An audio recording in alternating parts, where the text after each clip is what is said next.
podcast. I'm your host, Justin Mulvaney. With me today, my co-host, Brooks Benson. Say what's up, Brooks.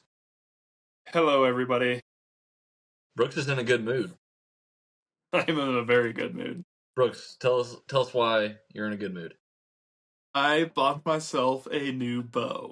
Yeah, buddy. Tell us the story. And now, before anyone jumps on me, wait, did you go to the bow shop and actually shoot the bows? No. No, so what happened was, I was scrolling eBay, and there was this... The guy says it's new. I'm assuming it's probably a demo, so it probably never left the shop. But he says it's new. It was a Hoyt VTM 34, so their 2023 flagship, and he put it on starting bid for $500. And I think it was like I had like 3 days to bid on it, so I put in a couple people put in some bids before me, and it was up to about 610. So I put in for 620, and eventually I had it up to about 680.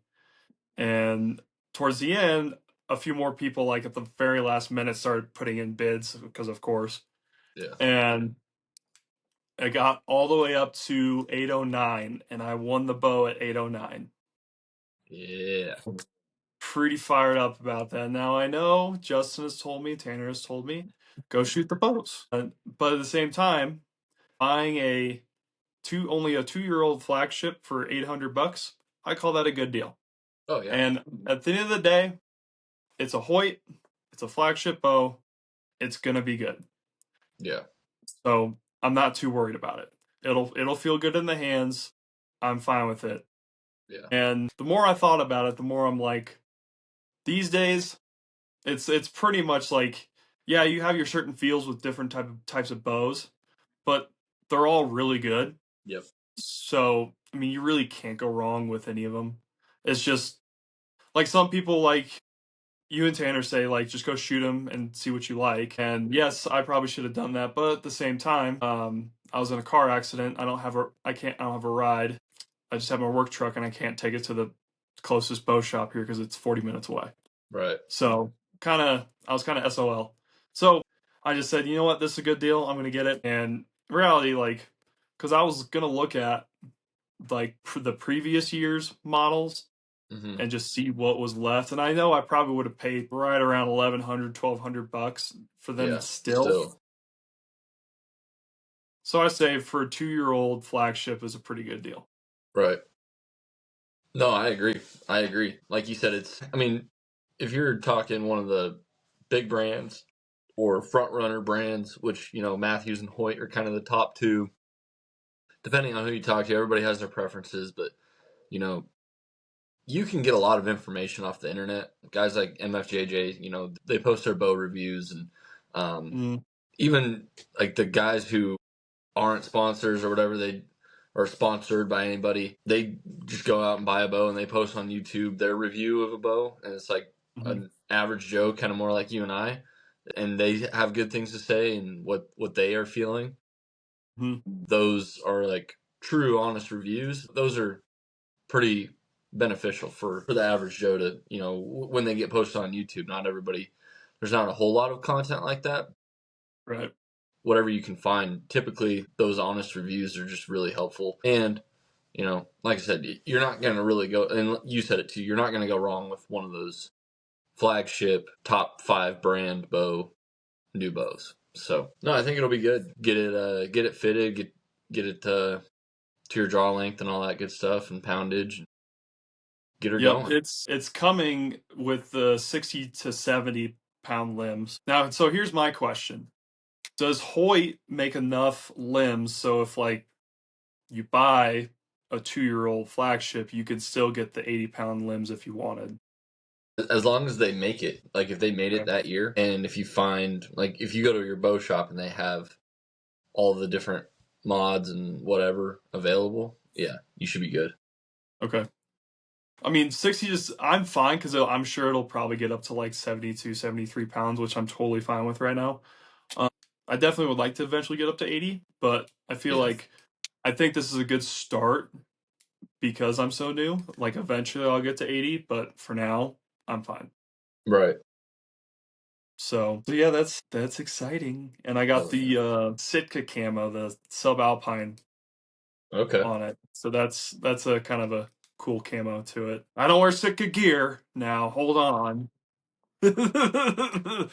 Everyone in Not the comments, bougie. oh, this guy's rich. No, Hey, I wear I got Numa. Sitka. It was a Yeah, I gift, know you but do. I got it. That's true.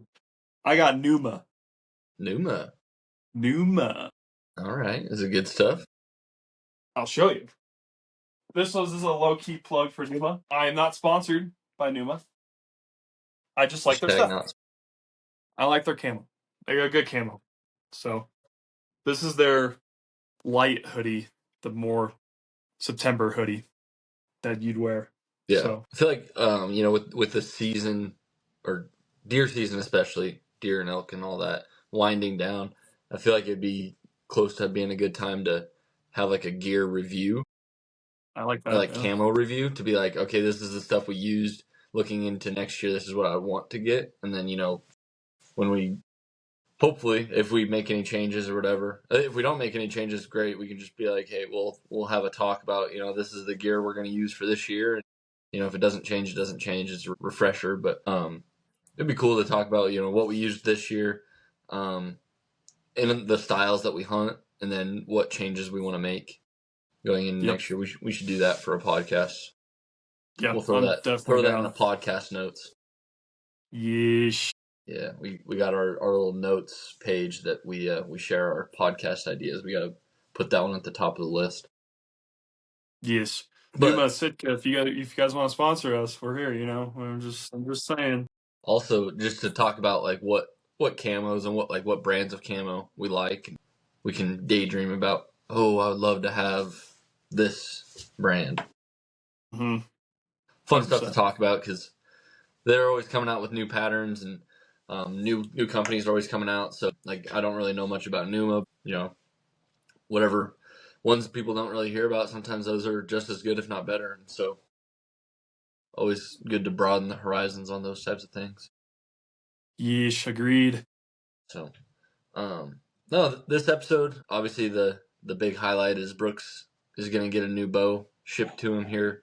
Bought it off of eBay. I need to maybe take a little more looks at eBay, see what deals I can find. There's some good ones, man. Try to save a few I was bucks. I was definitely close to pulling a trigger on the Alpha X33.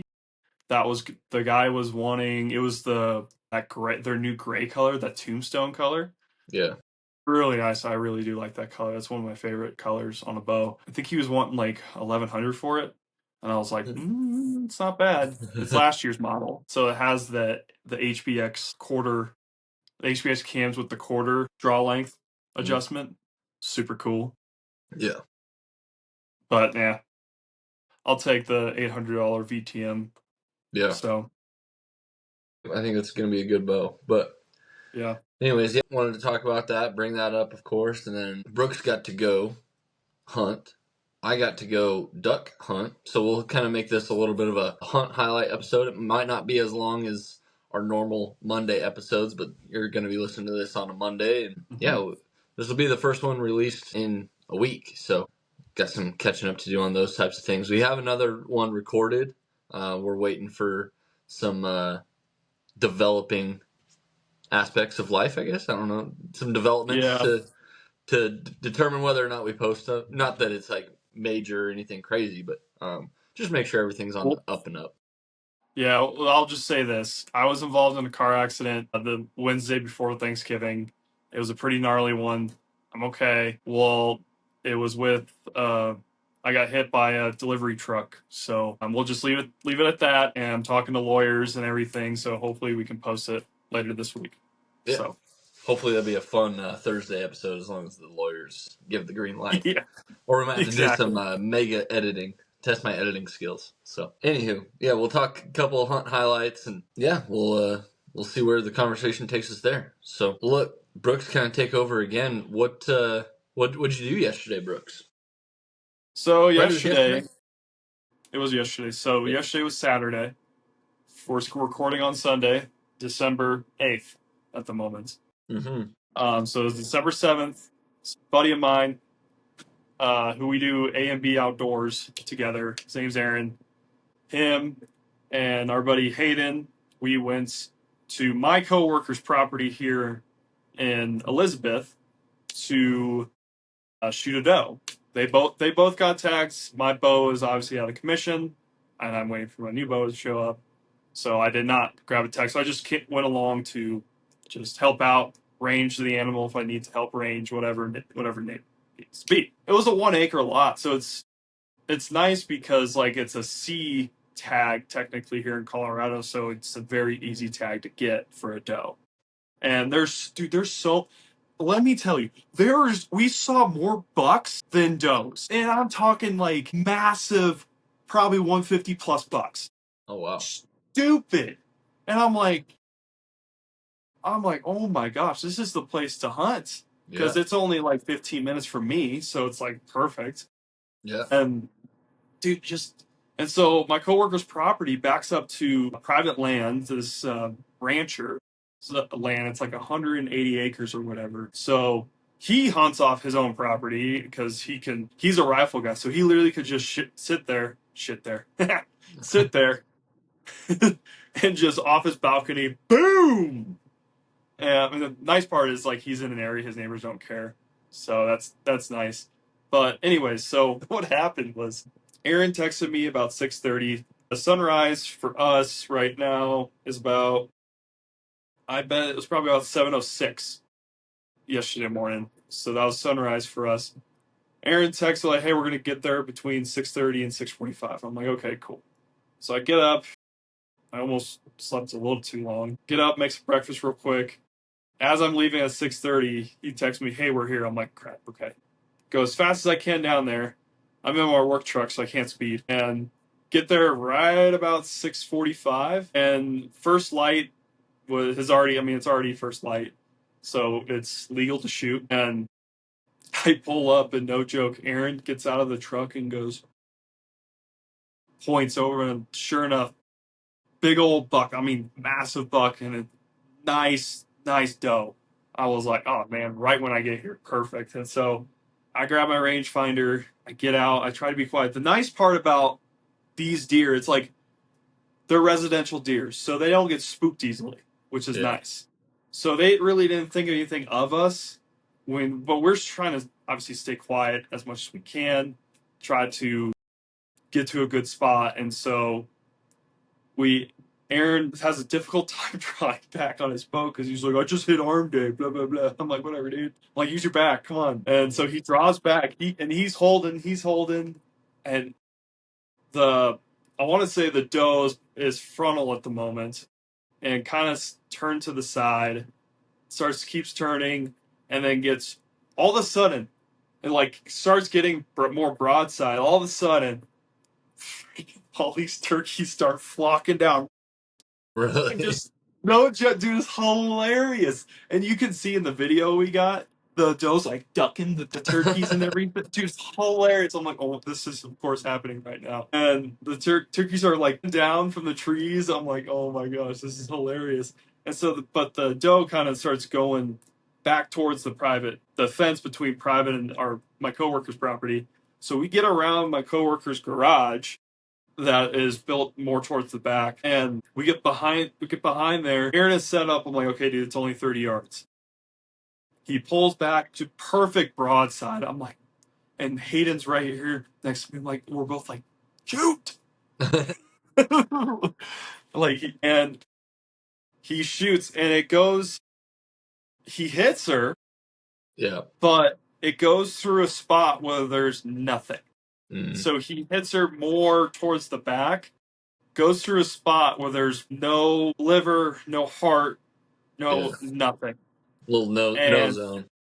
yeah, and so at first we're like, oh yeah, you hit her. And so Hayden was recording, and he looks at it and he goes, you hit the back of her.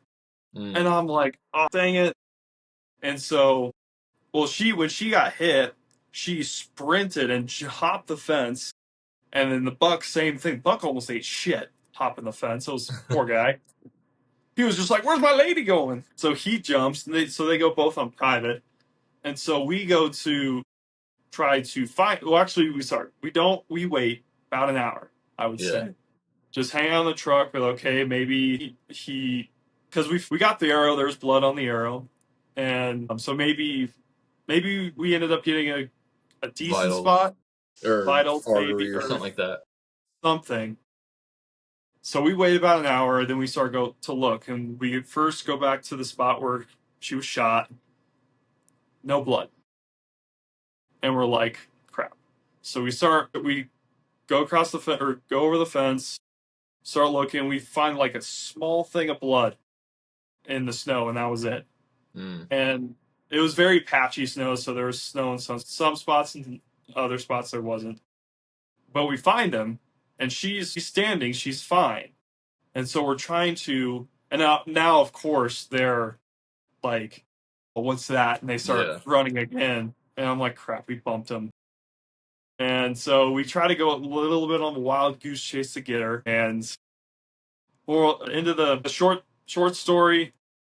Did not end up getting her. She went onto another property, but Mm. she was running fine, and she hopped a couple fences, and so we're like, she's fine. Mm-hmm. It's just a miss.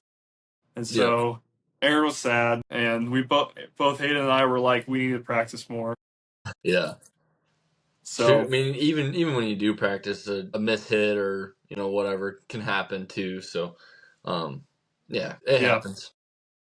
it is. It does happen. Aaron did say, he goes, I should have shot yesterday before coming out here and made sure I was dialed. So he's like, that is my fault. I was like, well, yeah, Yeah. got to make sure, but learn the lessons. The tag. So hopefully I can get my new bow ready to go because Yeah. the tag runs through end of the month. Oh, nice. So hopefully maybe I can get one. We'll see. Yeah, But it was that'd be funny sweet. because my coworker sent us both a group text of a video later that night, right? Probably I don't know 4 o'clock, and it's about 30 minutes till sunset here. And dude, there's like 5 does in his yard, just chilling. I'm like, Just Aaron's waiting like, for you've you got guys. to be kidding me. So I was like, oh well, but Yeah, that'd be sweet. Get that bow turned around and ready to go, and get out there, get you one. heck That'd be a good first kill scenario. yeah, Just get pretty in there and controlled environment. yeah, lot less pressure of having to find them and make the whole hunt out of it, and you just get to go and execute a good quality shot and Yep, hopefully have a good track exactly. job, all that I good mean, stuff. shoot. Hopefully, the goal is to get her right where it counts, and she just drops. Yeah. Don't have to Yep. go far to find her. Yeah, So, that'd be good. Good deal. yep. So, what's what's the plan there for everybody else? Are they gonna keep going out, or was that just like a one and done type deal? We'll still go out, yeah, for sure. Yeah. Because I know Hayden wants to get one still too.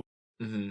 So yeah, we'll be back out there. We were we were hoping another one. There was so across the street in another neighbor's yard, there was probably 5 other does just Mm. chilling. And my coworker was saying that they usually cross the street into his neighbor's yard and then come into his yard, and then that's just the route they take, and they just keep going as they just. So we were kind of waiting it out and hoping they would come across, but they Yeah. hung out, and then of course eventually my coworker uh, sent us that video so Yeah. of all the does.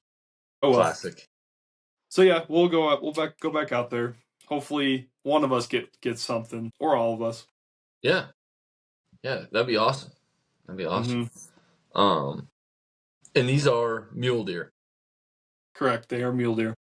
Yep. So good deal. I've only hunted mule deer a few times in garden, spot and stock. There's a few spots of public close to actual like the city, and so you go down and just this one wide open area that it's just, I mean, obviously but for those who don't, it's just like plains and like rolling hills. It's not a mountain, or like they're not mountain mule deer. They're plains mule deer, and so there were actually quite a few really good bucks out there.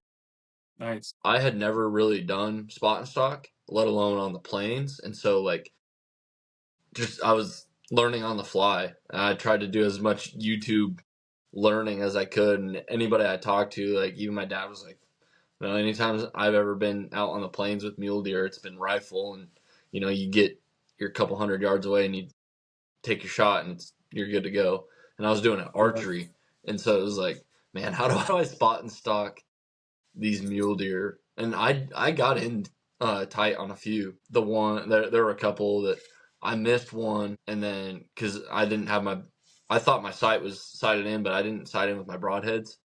Like I didn't check with my broadhead, so like I just completely whiffed on that. And then there were a couple others, like it was just I was so early into archery hunting that I made a couple other mistakes. Like when I drew back, I didn't have any like tape or whatever. I forget the word. Like stealth strips. I didn't have any stealth strips on my rest, and so when my arrow slid across my rest, it was just like, and that buck looked straight at me like, "What are you doing here?" I was like, "What is going on?" No, I mean he wasn't like a monster. He was a pretty good buck. I was like 25 yards from him. Perfect spot, like perfect stock, and I pull up. I was like, no, he busted right. Like I didn't even get full draw by the time he busted. And I was like, dang it, man, that would have been sucks. sweet. Yeah, damn. Yeah, so that's my mule deer experience. That's the only time I've really ever hunted mule deer. I'd love to if I ever had a chance to go and try that again, I feel like I'd do better. But like I actually really want to get a spot and stock mule deer with a bow now. Public land, like there's lots of public land in Kansas and Nebraska that you can do spot and stock mule deer, and so maybe somewhere down the line that'd be not a dream hunt. I have some other like dream hunts that I want to go and do, but I think that's one that I want to accomplish as a spot and stock mule deer. Yeah, that'd be a lot of fun. I mean, I kind of told you guys this on Saturday, but apparently the unit that we were in, they have archery mule deer because, well, I mean, there's so much private out here that you can. Apparently, it's archery. You can do archery mule deer hunts from beginning of October all the way to December for a buck, but it's like one. You only get one. It's For not a like dollar or for antler. Okay. what do you mean? You said you can do it for like a buck deer, not a dollar. Sorry, buck deer. Yeah. Okay. So I was like, you could you can do it for a dollar. I'm sure that'll be no resident rate, but holy a cow! dollar. No, so apparently this unit you can do archery mule deer, buck mule deer Yeah. from October 1st all the way to December 31st. You have that like that long of a range to now this is what Hayden said. I gotta not that I don't trust him, I need to look this up for myself too. Right. So I might have to get myself a nice mule deer tag next year and Yeah. just Put in sit for there that. and wait. Yeah, So for sure. I kind of mentioned this in another podcast about that property. How I could just saddle hunt and they'll never know I'm there. I don't even need to saddle hunt because they're residential deer. They just don't care either way. Like They were just waiting for you to walk up close. yeah, I could go up and just stab them with a knife and they'd be like, And why'd you do that? well, that wasn't nice. And so I might I probably won't even do a saddle. I'll just kind of sit there and put on a lawn chair. I know that doesn't sound like hunting, but Hey, man, people do much easier things, like sitting in literally on their back porch. Like people can do it. yep, There's nothing you can do about it as long as it's legal. yep. And it's still with a bow, so you still got to hit it with the bow. Yep. That's the hard part. Yeah, for sure. So, but how was your duck hunt? Yeah. This So one, I haven't been in the deer woods in like a week and a half now, almost 2 weeks. Actually, yeah, 1 week. Anyways, no, two. Forget the timeline. I haven't been in the deer woods for a while. Got back from our trip from Colorado or to Colorado, and haven't really hunted much or haven't hunted at all. And then duck season opened back up this week. It opened for the 2 days after Thanksgiving or the weekend after Thanksgiving, and then it closed for like a few days and it opened right back up. So I don't really understand the split that they had and why they did that, but it was open. So Tanner and I, we went out. We were gonna hunt Saturday and probably today. So we were planning on hunting both days, but we had our greens covered at the course, and so we had to take the tarps off on Saturday. So we didn't get to hunt Saturday. So we turned Saturday into like a scouting day. We just drove around the lake to all the different spots that we could think of that we could um, get close to the water to be able to look. So we just went binos and we scoured the shoreline looking for where ducks might be. Um, mm-hmm. Ended up finding a spot where there were a ton of coots, but not a ton of ducks. But then we came back to it like right at last light, and there were more ducks in there than earlier. So it's like, well, they're in there. All the birds want to be in this little area, so you know, there were a couple other spots where there were ducks, but there wasn't like a lot.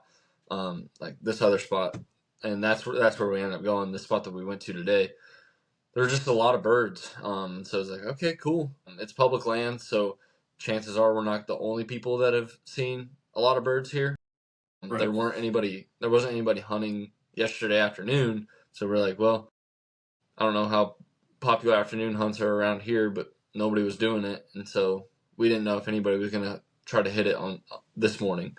So we got up, tried to get out there early because obviously public land. If you can beat somebody to the punch, being first one in the field, setting up your decoys and stuff, first come first serve. Mm-hmm.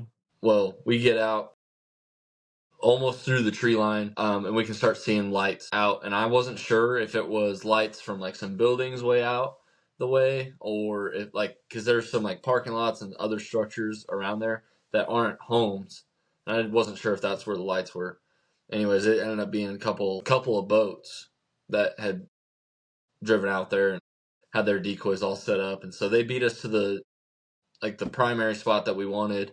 We're like, well, crap. Okay, well, we don't really want to go back to the truck and go to our like backup spot because there were like no ducks in our backup spot, and so we just said, okay, let's just walk the shoreline. Hopefully, nobody else is here. And we ended up getting up there, and we found a nice little like cove type deal, and we tried to set up as much of a blind as we could. I mean, public land, you're not allowed to like build even a semi-permanent blind and Mm-hmm. leave it. So it's like going and grabbing a bunch of logs and sticks and branches that have some cedar trees and stuff like that, some of their pines on it, and it's just like Mm-hmm. let's try to make as much cover as we can before. Like I went and set up decoys, Tanner set up the blind, and we just kind of did the best we could, brought out Virgo and had her laid down in there. And so we were just kind of sitting there and right at first light. So right before first light, we could see, but you know, you got to wait until at 30 minutes before sunrise before you can start popping off.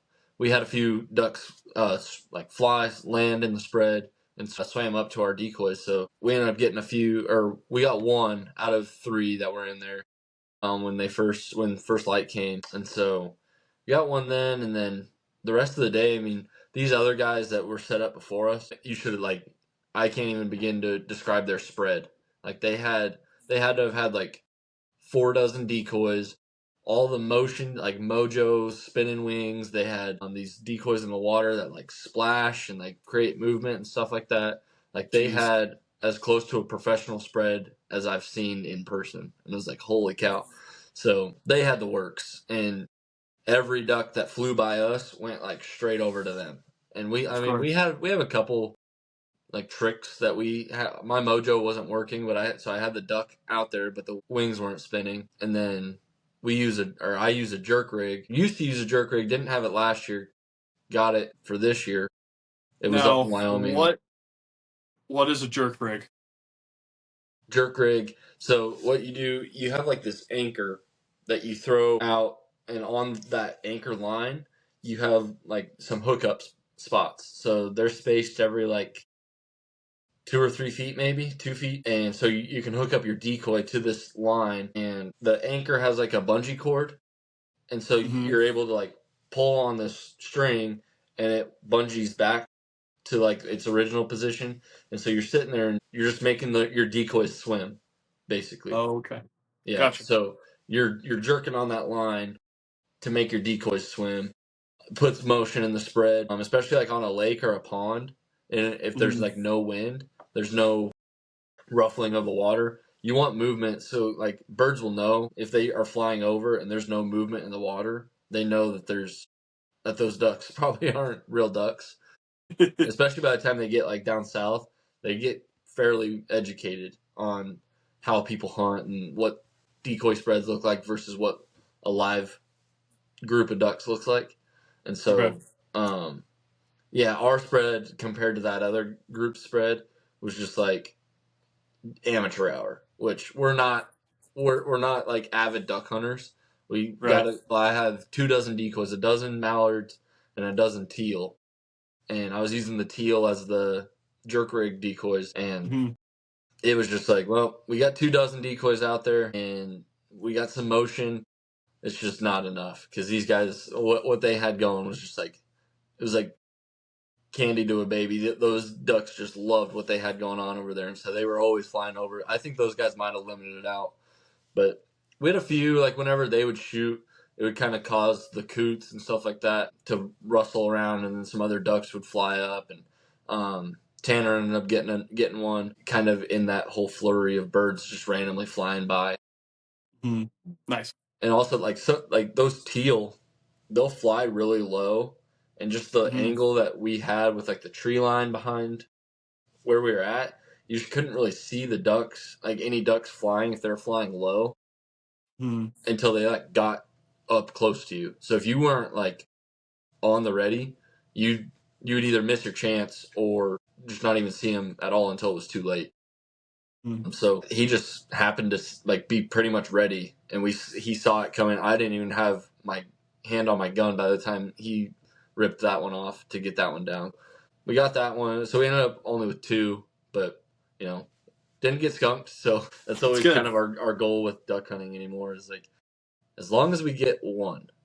And so, but I mean, the birds were flying all morning, which I haven't seen action that good in a long time. So it's always fun. You're sitting there and you get to call out some birds, and you do certain calls, make them turn. You see if they come back to check you out, and then whether they're going to give you a pass or not, and if that pass is close enough to get a shot. So it's always fun to play that game with the ducks. We had a couple turn on us. I think and even Tanner we were talking about like how could we have done any better as opposed to getting thousands of more dollars worth of decoys and accessories for a decoy spread. What could we have done better to make this hunt better for us? I mean, it just came down to our cover. I think we didn't have the blind that we really needed, so we weren't totally out in the open. But like, so the pool for the lake has gone way down. I don't even know how many feet of water they've dropped, but in the spot that these birds were at, it's actually really low water anyways, and so even when it's at full pool, it's only like 10 foot deep. And so when the lake drops a few feet, it actually looks way more water has been let out. And so like the shoreline went from all the way up on the tree line to like 60 yards, 70 yards from the tree line. And so we're sitting out on these rocks and have this just makeshift blind. And so they don't mind that. Like the ducks don't mind that because they see that all the time. But we just didn't have enough cover. We didn't have enough sticks and greenery and whatever to kind of blend us in enough. So we weren't sticking out like sore thumbs, but we were kind of sticking out. And so we think that was kind of our big issue. So we're looking at trying to find a way to resolve that. Yeah, I mean, it was fun. What's the limit for you guys in Tennessee?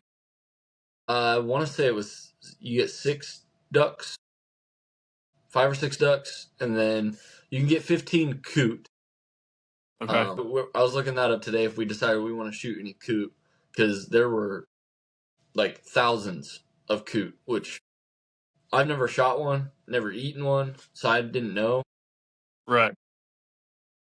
We had so many different opportunities because they would just swim up into our decoys. Yeah, It is 6 birds a day. Yeah, so I think it's like 2 of them can be hens and the rest are drakes. So how do you know which one's a male and a female? Yeah, so they have different colors. So a female, like for a mallard, like the typical, when everybody thinks of a duck, they think of like the green head duck. Right. So that's a mallard. A mallard drake, it has that green head.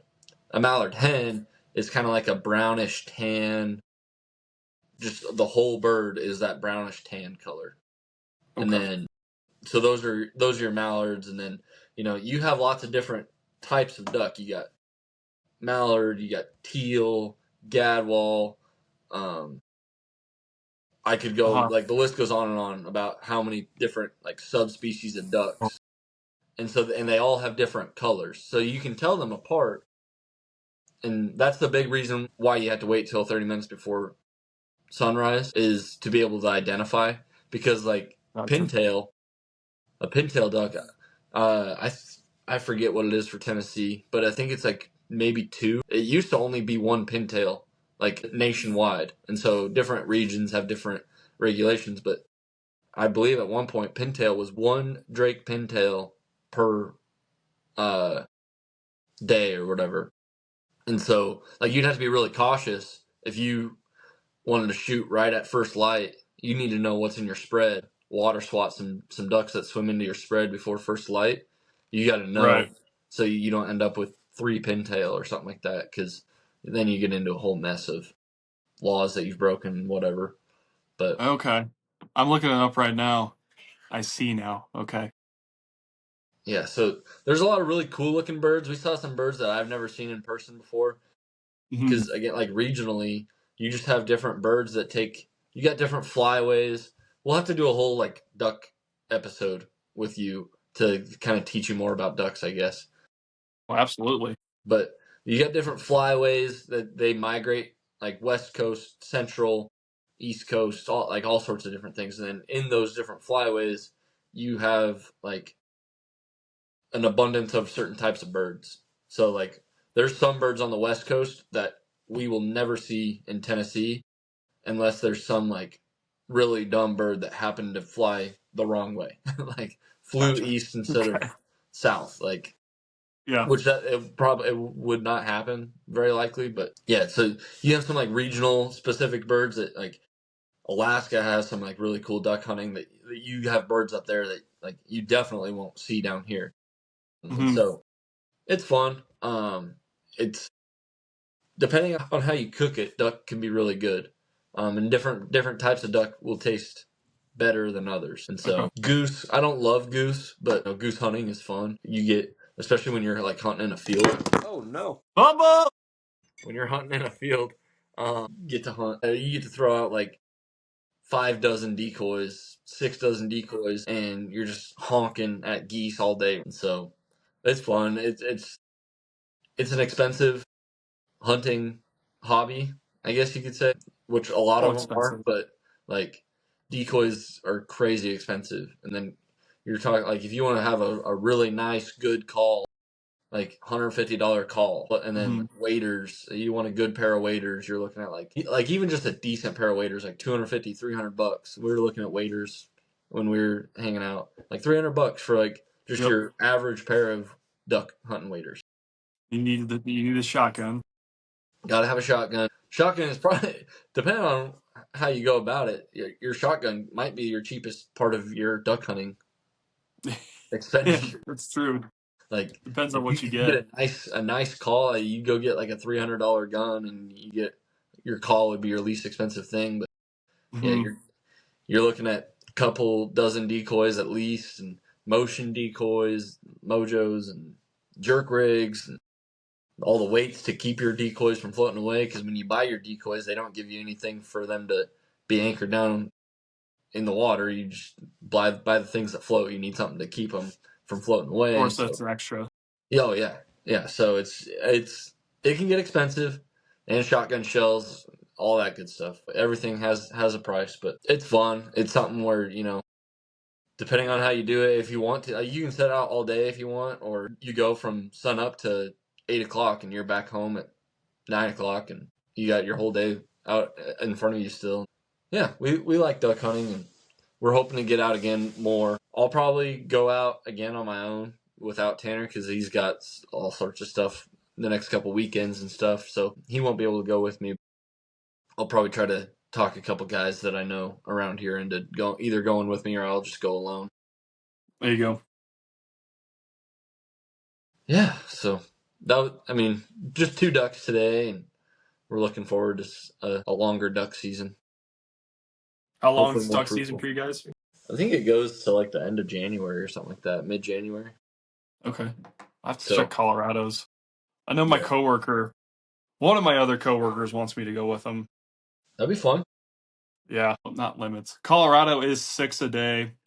You could get no more than 5 mallards, of which no more than 2 can be female. So, all right, let's see here. Western Zone, start date November 6th, end date January 1st. That's the Western Zone. Eastern Zone is October 5th through January 17th. So those are the seasons. Yeah. So hopefully I can get out and do that. That'd be a lot of fun. Yeah, So, we get until January 1st. So we already okay. had our split. Well, they always call it the split. Different flyways have different rules, laws on like how they do their splits. So you'll have like Mhm. a duck season opens for like a couple of weeks, and then there's like a week or two rest, and then they open the season back up. Again, not a biologist. I don't know why. It has something to do with Yeah. migration Gotcha. and adaptation to the migration and all that stuff, and hunting pressure. Hmm. Give them a break because it's like staggered from north to south and all this other. None of it totally makes sense to me, but yeah, they Hmm. stagger it. So we went November 30th, December 1st, and then it turned right around December 5th through the 1st. So, I mean, Oh, wow. I could have gotten out earlier this week, but with work and stuff, I didn't really want to hunt the afternoon, evening. Didn't really want to try that hard for it. So, Understandable. yeah. So, I mean, duck season goes pretty late. Goose season, I think, is the same. It goes until, let me see, Canada goose goes actually till February. So, I mean, if I find myself a mess of geese, get into that. That'd be fun. But yeah, the other one, sandhill cranes. That's one that looks really fun, and I've heard Hmm. they're like the tastiest fowl. Like they call it the ribeye of the sky. Never had it, Ribeye. never had it, but they said it is really really good. And we actually saw them yesterday flying around. They have a very distinct call. It sounds like a screech type, like ring ring ring.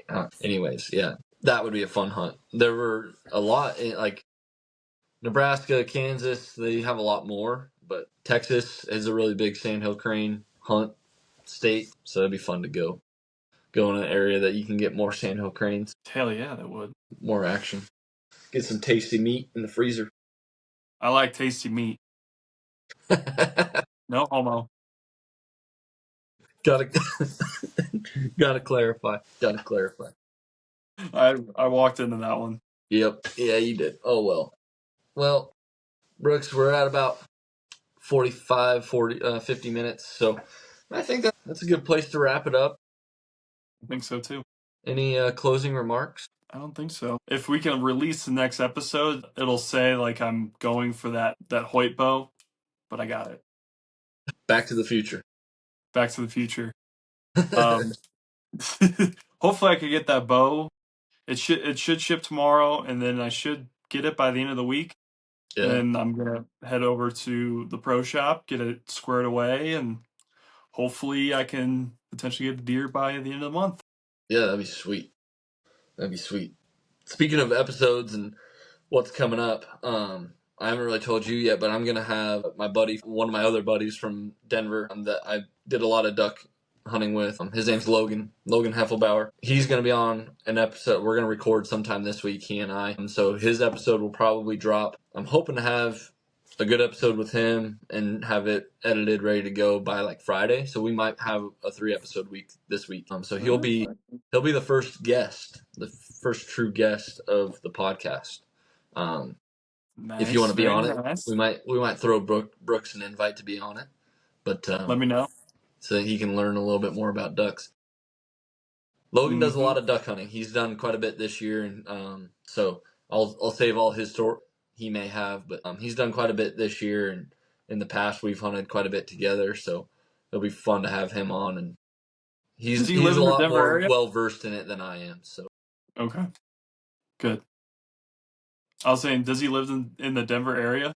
Yeah, like north of Denver. Okay, nice. Yep. So yeah, well, that's what the listeners have to look forward to. Hopefully, an episode where Brooks gives the whole accident breakdown, a couple other stories that we talked about there, and then hopefully by the end of the week we've got another episode with a guest talking some waterfowl hunting. So hell yeah. With that, we'll kind of wrap it up. If you got any needs for some arrows, go to fullfletcharchery.com, and then if you feel like emailing me about these arrows, email me at justin@fullfletcharchery.com. You'll get a hold of me directly. Brooks has a question. I need to order arrows. Brooks has a new bow that he needs new arrows for. So I need new arrows. We'll get Brooks set up with some arrows. He's going to send an email to justin@fullfletcharchery.com, isn't he? Justin at Full Fletch. I ain't above the law. So anyways, yeah, we'll wrap it up. Thank you guys for listening. We'll catch you on the next one. Like, subscribe, everything. Follow. Peace. Later.